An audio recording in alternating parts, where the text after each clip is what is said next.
Goeiemôre. Ek staan hier in my hotelkamer in Israel, by Tiberias. Kom ek wys julle my view. Dit is die see van Galilea. Nou ek wil in baie kort met jou praat.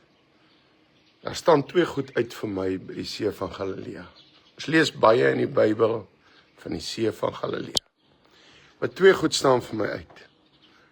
Jesus het een keer op die see kom aanstap na die disippels toe. Die Bybel sê, hulle het die wind van voor gehad. Die wind van voor. Het jy miskien vanoggend die wind van voor? By jou werk? In jou huwelik? In jou finansies? Jy die wind van voor vanoggend. En ons ken van Petrus wat uitgeklim het in geloof en wonderlik, ons moet dit ook doen. En al sink ons, hy vat ons hand. Maar die Bybel sê, toe hy in die boot klim, het die wind, die Engelse Bybel sê, died. The wind died. Die wind het gaan lê. Laat Jesus in jou boot toe. Laat Jesus in jou huis toe. Saterdag aand as die drinkbottel so staan, is hy mos nie daar nie. Wanneer die pon gekyk word, is hy mos nie daar nie. Wanneer dit so vloekig geskel word, hy is daar. Maar hy stil. Hy huil oor sy kinders. Wat die wind van voor het môre, as alles uitmekaar uitval, maar hom nie nou ken nie. Wil jy my in jou bootjie toelaat hê? Kom ek vertel net vir jou die ander verhaal, terwyl ek vir jou wys van die see van Galilea. Uit my hotelkamer uit. Die see van Galilea. Daar was 'n tyd wat hulle in die storm was. En hulle maak hom wakker en hulle sê, Here, ons vergaan. Is dit nie ook dat jy so in 'n storm is, en jy sê, waar is God? Hoe kan u slaap, Here? Hoekom help u my nie? Here, help my, ek is in die storm. Maak hom net wakker, met alle respek, met gebed, met worship, met lofprysing.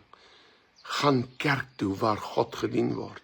Gee sy tiendes, maak hom wakker. En hy staan op en hy sê, wind gaan lê, golwe bedaar. Die vorige verhaal waar hy op die see geloop het, dieselfde golwe wat vir my en jou erg lyk, dieselfde golwe wat vir my en jou bedreig, maak hy 'n voetpad van. Dieselfde golwe. Jesus is daar in jou storm. Jesus wil help. Het jy kanker, bronchitis, siek, kan nie jy skoolgeld betaal nie, wat dit ook al is. Jesus sê vanoggend, ek is daar in jou storm. Maak my wakker. Sit my in jou boot. Vra my om in jou boot te klim. Moenie laat hierdie net 'n mooi verhaal vir jou is nie. Maak dit joune. Roep nou uit na hom toe. Sit gospelmusiek aan, sing, lees jou Bybel, dien hom. Natuurlik is daar verskillende storms. Jy kan dit veroorsaak deur jou sonde. Die duiwel kom met storms in ons lewe. En dan bring God 'n storm sodat hy ons kan toets en die miracles doen in ons lewe. Maar God is altyd daar in die storm.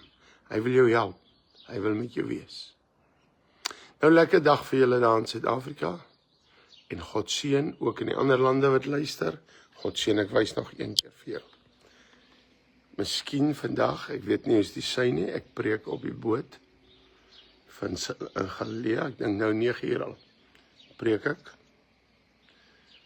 En ek wil jou werklik vra, is die moeite werd om saam met my seun, ek moet dit sê.